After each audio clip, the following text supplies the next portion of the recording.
Hello, and welcome to this episode of Frankie's Cultural Observations. Today, we're going to be offering an in-depth analysis on stoners.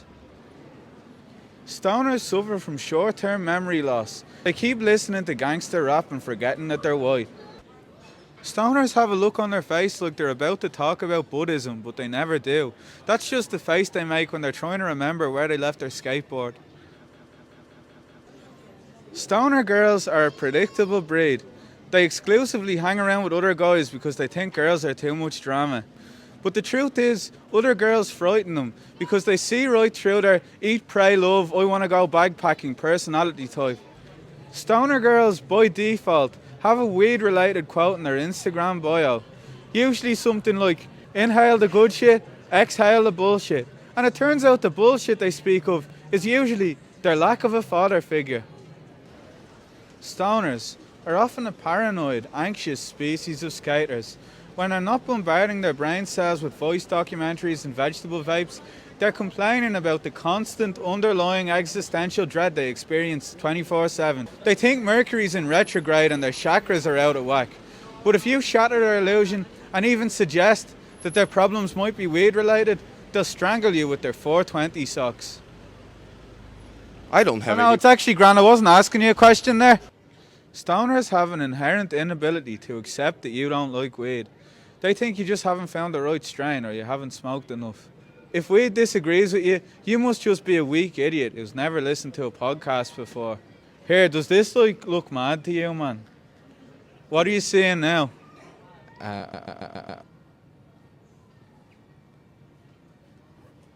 Stoners exist in a dreamlike state of thinking they're creative, even though the only thing they created in the last 10 years was their parents' disappointment.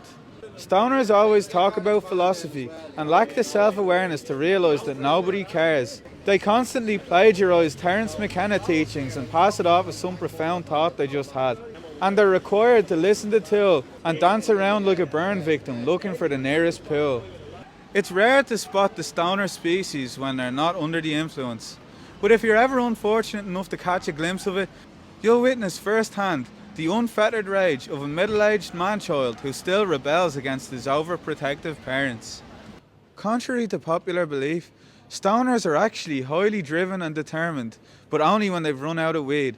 They'll reactivate their Facebook Messenger account that they deleted because they thought Mark Zuckerberg was downloading their thoughts, and they'll contact every single person they know until their mission is complete, because they're addicted.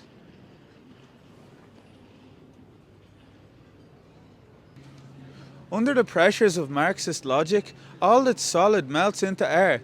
Much like Soap Bar, the proletarian stoners are being exploited by the bourgeois weed dealers who control the means of production and send fake texts such as "be there in 15 pal" as a means of psychological subordination. The stoners will never rise above the shackles of the weed dealers. They're too stoned to socially organise and create a new society. They can barely socially organise a 25 bag on tick. In modern society, stoners are everywhere. You could be standing right next to one and you wouldn't even know. They're hiding in plain sight. Why are you on your phone? I'm looking for Bible verses, man. What? I'm looking for Bible verses. Is that a type of weed? To be a stoner, one must participate in the accumulation of stoner media, such as raws, weird-looking glass tubes, and using phrases such as correlation is not causation, even though you have no idea what it means.